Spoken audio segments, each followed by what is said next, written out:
ভাবখানা তার বিমান চালকের মতো। বিমানের গতিতে চালায় অটোরিকশা, নিজেকে ভাবে পাইলট। রাস্তায় অবৈধ অটো চালক 40 লাখ টাকার গাড়ির লাইসেন্স প্রাপ্ত ড্রাইভারের ভাব নেয়।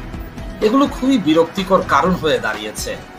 অটোরিকশার এই দৌরাত্ম্য নিয়ে আমি কল্যাণ চক্রবর্তী আপনাদের সাথে আছি। মহাসড়ক, সড়ক, লিঙ্ক রোড, অলিতে গলিতে সর্বত্রই চলাচল করছে অটোরিকশা। নেই কোনো শৃঙ্খলা, নেই প্রশিক্ষিত ড্রাইভার। চালকটা বয়সী কিশোর। অনিয়ন্ত্রিত ব্যাটারি চালিত রিকশার কারণে প্রতিনিয়ত বাড়ছে সড়ক দুর্ঘটনা। শুনে অবাক হবেন, এবারের ঈদে ব্যাটারি চালিত রিকশার কারণে 32 বার দুর্ঘটনা ঘটেছে। ঈদের ছুটির 4 দিনে দেশের 10টি বড় সরকারি হাসপাতালে সড়ক দুর্ঘটনার শিকার হয়ে যারা চিকিৎসা নিয়েছে তাদের 32.10% ব্যাটারি চালিত অটোরিকশায় আহত হন। মার্চ মাসে দেশে 587টি সড়ক দুর্ঘটনা ঘটেছে, এতে 604 জন নিহত হয়েছে। এছাড়া আহত হয়েছেন 1231 জন। নিহতদের মধ্যে ব্যাটারি চালিত অটোরিকশার প্রায় 19%। বর্তমানে চট্টগ্রাম নগরীর বিভিন্ন সড়ক দাপিয়ে বেড়াচ্ছে প্রায় 50,000-এরও বেশি ব্যাটারি চালিত রিকশা।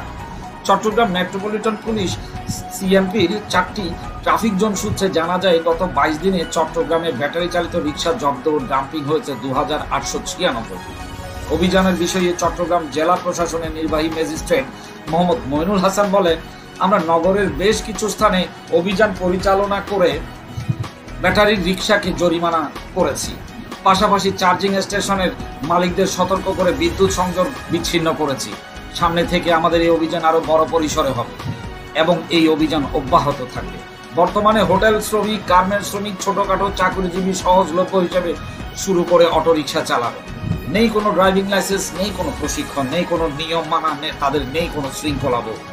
যার যার মতো করে যেখানে সেখানে থামিয়ে যাত্রী ওঠানামা করছে, যে কারণে রাস্তার মোড়গুলোতে যানজট লেগেই থাকে।